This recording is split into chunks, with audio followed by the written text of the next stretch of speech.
Elizabeth Salmón, the UN Special Rapporteur for North Korea's human rights, arrived in Seoul last week. She had a busy 9-day schedule lined up, meeting with Seoul officials and North Korean defectors to discuss the human rights situation in North Korea. This is Ms. Salmon's third trip to South Korea since she was named the Special Rapporteur by the UN Human Rights Council in July last year. She is the fourth to assume the post after it was first created in 2004 to investigate and report to the Council and the UN General Assembly on the human rights situation in the regime. And I'm pleased to say that she was able to make some time for her from her busy schedule in Korea to connect with us via video today. She joins us now. Ms. Salmon, hello, and thank you for your time today. Thanks for having me.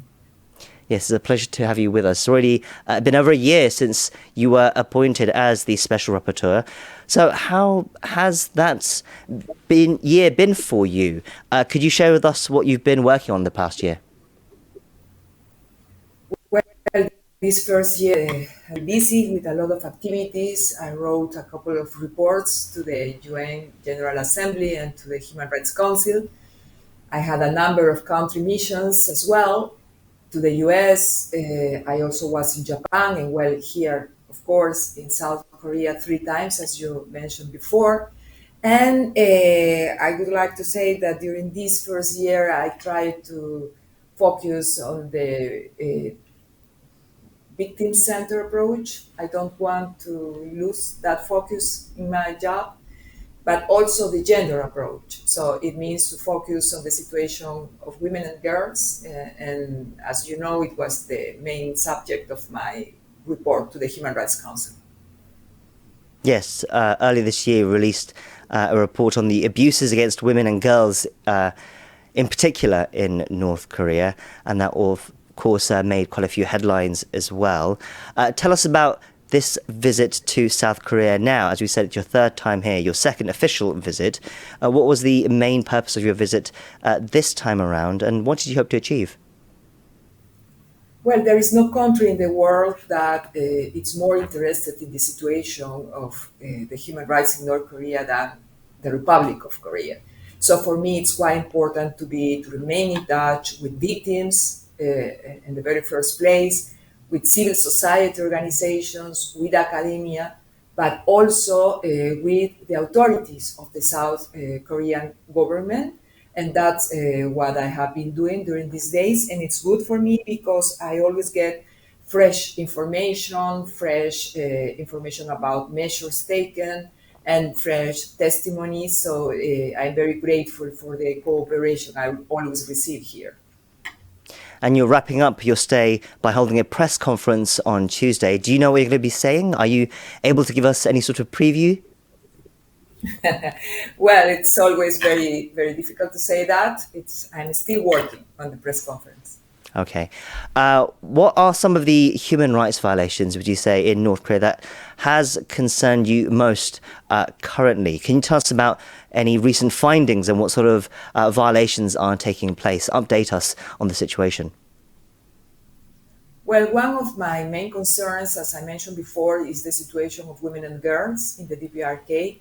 So I was trying to highlight their situation when they are detainees, for instance, the misbehavior they have during this time, also the gender-based violence, the sexual violence, forced labor, and also the enforced repatriations, because when we speak about enforced repatriation, we are speaking about the risk of being tortured, of being affected in their human rights. Right, so it's that aspect that has really concerned you. As we said, that report was also very eye-opening as well. How has been the reaction to that report? Well, I received very, we can say, positive reactions, particularly from women who live this situation. I have always many contacts with different associations, but also at the level of the Security Council, of the level of the Human Rights Council, is always very well to have this gender approach to the problems, because women suffer from human rights violations in a particular way, and we need to keep that in mind. During a conference in Seoul last Wednesday as well, you called for the need to multiply sources of reliable information on the North. You said gathering reliable information from North Korea is the first step to addressing North Korea's human rights issues. Can you elaborate on this a bit more for us as well? How hard is it to get reliable information at the moment?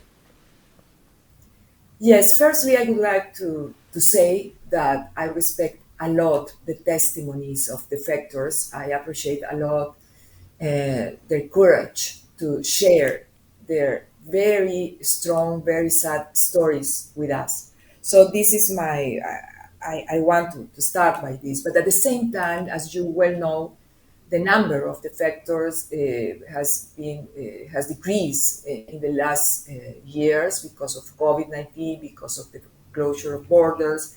So I think that we need to encourage the DPRK to allow now that they are starting opening their borders, to allow the UN country team, for instance, to come back to the country, the diplomatic representations, the work of humanitarian assistance, and also the civil society organizations. As soon as we get those kind of informations, I think that we will be in a better position to assess exactly what is happening, and most importantly, what we need to do to alleviate the pain of the people in the DPRK. Sure. And when we say pain, we, of course, also think about things like the food crisis, and that has been going on there recently. That has been a concern for you as well, I understand. Absolutely, absolutely. It is a very concerning situation. Food and security, food shortages must be remembered, must be at the center of our concerns, and we need to provide some relief and to take some measures from the DPRK government, of course, but also for the international community to find a way to alleviate this situation. This situation, you mentioned on September 6th, a situation about North Korean homeless children who beg and steal, that there is evidence that increasingly of a food crisis in North Korea, and that one of the issues is that food rations are generally given to state officials or those affiliated with the military rather than people who need it the most. And therefore, even the food crisis, it's a human rights issue and not just a poverty issue.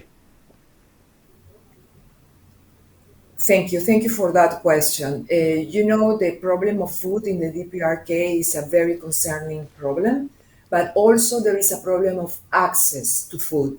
It means that food, it's there, it's very expensive, but it is reserved for the elites. So what about the ordinary people? What about the children? What about girls? What about women? What about elder people? So we need to keep this in mind. That's not only a situation that will be resolved sending food, but also we need to monitor that food and to make sure that that food could be given to the most vulnerable sectors of the population. We cannot remain indifferent towards this problem in North Korea. It's a very challenging situation to try and address North Korean human rights, especially with how closed off North Korea is. What more do you think should be done to try and address the situation in North Korea? You said earlier that gathering reliable information is, of course, a first step in that. But what more can there be done? Well, I have always been saying and calling the two-track approach to these problems. From one side, we need to promote engagement. It means to raise awareness, to try to find entry points to talk to the North Korean government, to find some ways, as I mentioned before, to monitor, for instance, any humanitarian assistance that we will give to the people there, to monitor that it is given in a fair way, But on the other side, we cannot forget accountability. And when I speak about accountability, I think we need to be creative to find different ways to speak about accountability. those victims but also responsibles are becoming older, are aging, and we need to think about what the accountability process may look like. And when I say accountability, of course, I'm talking about justice, but we need to remember that we also, victims also want truth, to know what happened, for instance, to the family members, want to find some sort of remedies because of their pain. And let me tell you that I also think that they need to be remembered or not to feel forgotten. I have during these days some number of meetings with different victims associations, and some of them feel forgotten. And I think that it is not just I don't think that they were talking only about the government or specific institutions. I think that they feel that the society, as a society, need to recognize their pain. Right, so these are defectors that you've met this week, then you're saying. Can you tell us a bit more about some of the stories that you've heard from them? You said they felt forgotten almost at this point. Well, it's for me very sad to listen those kind of testimonies. You know, they many time has passed, many years, and as I mentioned before, they're becoming older, and they feel that they literally. One of them said, "We don't have time," which is tremendously serious. We don't have time to wait more, to expect new measures.